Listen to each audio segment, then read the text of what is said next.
د حیض په حالت کې که سړی خپل اهل ته نږدې شي نو دا به څه نقصانات لري. الله سبحانه وتعالی د دې نه سخته منع ولې کړې ده او د دې کار په حرامولو کې حکمت څه دی؟ نو ملګرو ټولو نه اول مهمه خبره کوم چې ذهن ته ګرځول پکار دی هغه دا ده چې بېشک الله سبحانه وتعالی یو حکیم ذات دی او د هغه هر یو کار د حکمت نه خالي نه وي.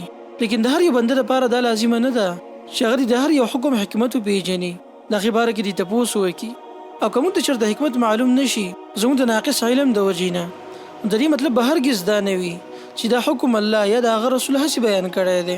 الله سبحانه وتعالی حاکم دی او موږ ټول مخلوقات محکوم یو.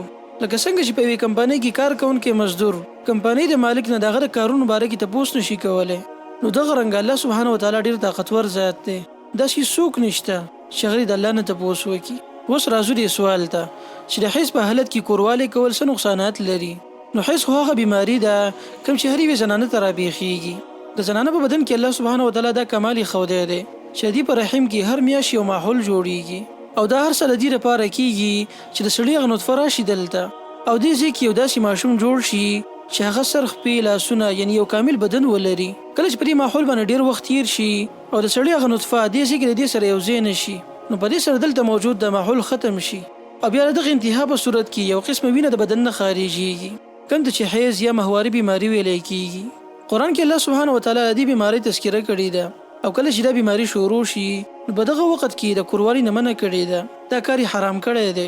بیا وروسته د حرمت دپاره الله سبحانه وتعالی وجه هم بیان کړې ده او وجه دا ده چې دا ګندګي ده، چونکې ګندګي انسان له نقصان ورکوي او د انسان فطرت هم الله داسې جوړ کړی دی چې دې د ګندګۍ نه ځان ساتي. دې وجې نه دا کار الله حرام کړی دی او دا بالکل د فطرت سره برابر حکم دی، یعنې په دې کې څه سختي نشته. په ځمکه کې چې څومره هم انسانان اوسېږي نو د هغوی جدا رای دي په دې مسله کې. بعضې مذهبونو والا خلکو په دې کار کې افراط کړی دی او بعضو تفرید، لکه د عیسایانو په نزد د حیض په حالت کې کوروالی کول بالکل جایز دي او په دې کې څه منع نشته. دویم که یهودو ته وګوري نو هغوی په احتیاط کې ډېره مبالغه کړې ده.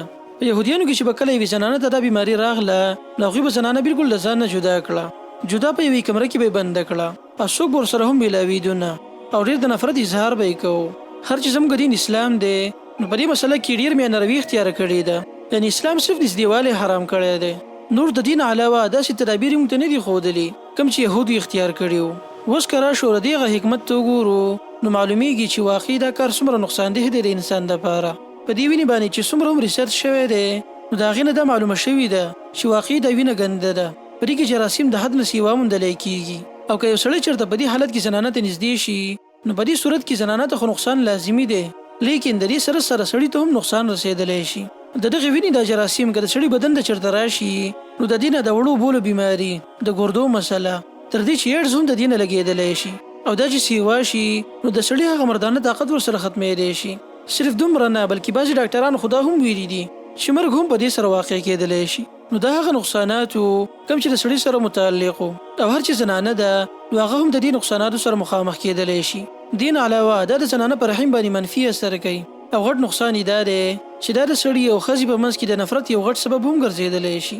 زنانه چې کله د دې بیمارۍ نه تېرېږي نو دا د هغې لپاره ډېر د درد او تکلیف وخت وي، ذهني بوج وي، یعنې زنانه چېرته هم ذهني طور باندې نږدېوالی نه قبلوي. په دې سره رحم کې سوزش پیدا کېږي تر دې چې دا د مسلسل سیلان لپاره هم سبب جوړېدلی شي. نو ملګرو نقصانات ډېر سیوا دي، دې وجې نه شریعت کې دا حکم دی چې چا په دې دوران کې خپل اهل ته راتګ وکړو نو هغه به کفاره ادا کوي. که دا نږدېوالی د بیمارۍ په اولنو ورځو کې شوی و نو 1 دینار به ورکوي او که په آخرو ورځو کې و نو بیا به 0.5 دینار ورکوي. نو خلاصه دا د ملګرو چې دا غیر فطري عمل دی، که چېرته په شریعت کې دا کار حرام شوی نه وی نو عقلمندو خلکو به بیا هم د دې نه ځان ساتلی. نو د دې هر څه نه دا معلومیږي چې شریعت د زنانو د حقوقو ډېر خیال ساتلی دی. کوم یو څیز چې د زنانه دپاره د تکلیف یا نقصان باعث ګرځي نو د هغې نه الله سړی منع کړی دی. او د دې حرمت وجه هم دا ده چې انسان چېرته زنانه سپکه ونه ګڼي بلکې سړي باندې الله دا لازم کړي دي چې دې به د زندګۍ په هر موړ کې د زنانه حقوق مد نظر ساتي.